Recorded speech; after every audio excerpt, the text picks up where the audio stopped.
Okay, so first thing you're gonna need for the dogs is obviously the ground pork, and I've got some ground beef here. Ratio's in the description down below. Okay, now we're gonna go ahead and build our hot dogs with the spice blend. So the main and first component here is pink salt, Prague #1. Why do you need pink salt? Well, you need it because it's going to preserve it, extend the shelf life, avoid things like botulism, which can make you really sick. So this is basically good for like quick cures like sausages, hot dogs, or maybe bacon.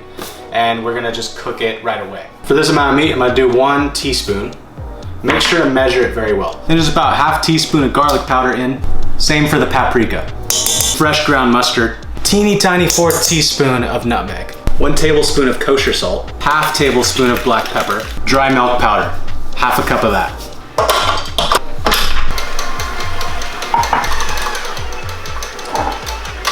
Okay, we've whipped this up really good. Now, what we're gonna do is we're gonna emulsify it with some cold ice water. Just think about it like a vinaigrette, right? We got the fat, we've got the liquid. We're mixing them together, emulsifying it.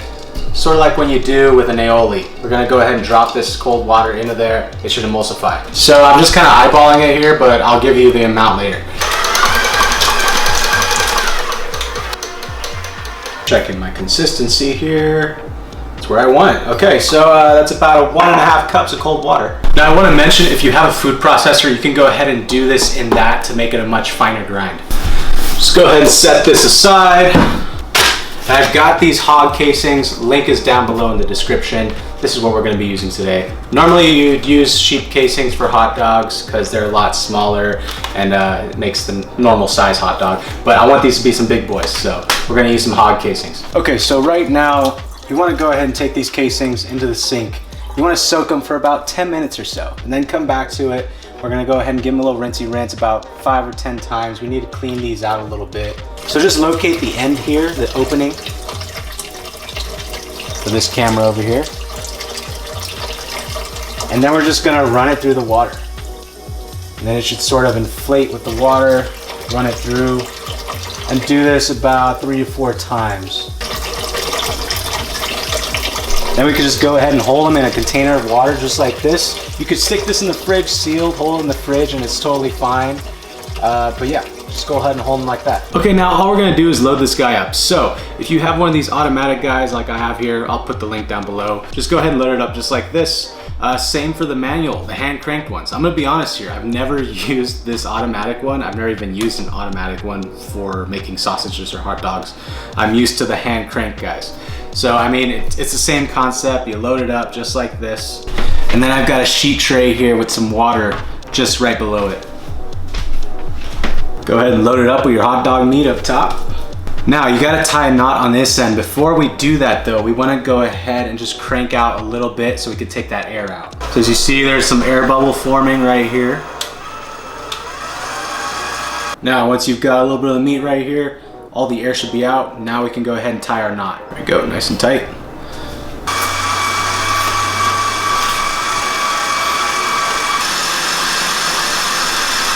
All right guys, so that's pretty much it. You just wanna go ahead and keep coiling it. While you're feeding the meat into the grinder, you wanna be working the casing with the other hand. Keep controlling it. You don't wanna fill it too tight because remember, we need to twist these and seal them up. If you fill them too tight, they're all gonna pop on you. So just make sure there's enough slack, enough give, and then just keep wrapping them around in a coil-like motion on this sheet tray of water. Now, just choose what kind of size you want here. We wanna do long, we wanna do short. Make sure you choose what size you're doing here before you start. And then we're just gonna go ahead and pinch one end and then twist. And then we're gonna go to the other one and we're gonna twist in the opposite direction. We're gonna keep repeating this process until all of them are twisted and we have them all at the right size that we want. While you're doing this, you wanna make sure to poke little holes here and there on the little air bubbles just to make sure that it doesn't pop on you. Okay, now at this point, we have 3 options of cooking them. We can smoke them at 200 Fahrenheit, that would be really tasty. We could go ahead and just roast them off at 200 Fahrenheit for about 20 to 30 minutes. Or we can poach them in some water that's about 180 degrees Fahrenheit. Also, I wanna note, I ran out of paprika, I used guajillo powder instead. That's the reason why these are a little light. You shouldn't have this problem if you use actual paprika. So I'm just gonna go ahead and toss them in the oven for about 20 to 30 minutes at 200 degrees Fahrenheit. Okay, so pull these guys out of the oven once they reach an internal temperature of between That's my timer, hold on. Once they reach an internal temp of between 145 Fahrenheit and 150 Fahrenheit.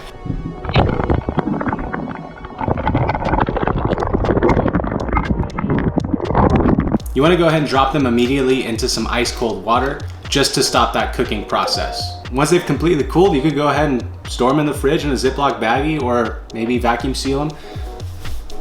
And they're pretty much good to go. You could cook them off just as you would any other hot dog.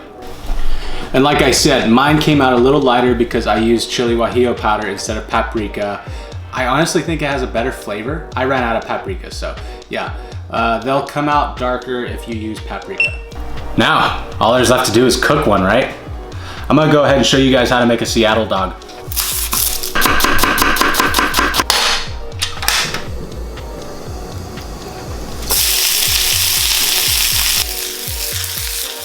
Now, one of the main components of the Seattle dog is the caramelized onions. So just go ahead and caramelize some onions like this right here. Now, next, just go ahead and toast up your buns with some butter. And if you're in Seattle, of course, you gotta do the Franz bread buns. These are the best for a Seattle dog. Super fluffy white bread, basically. Just go ahead and find any sort of fluffy white brioche bread for your bun.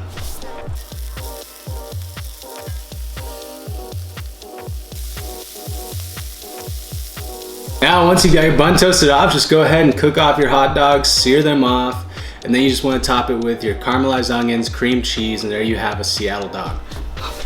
This is how I make a Seattle dog, but there you have it. Also, I mean, just make the hot dog however you want. Mustard, ketchup, the classic, however you want it. Actually, I'm gonna start a little challenge here. Hashtag show us your dog.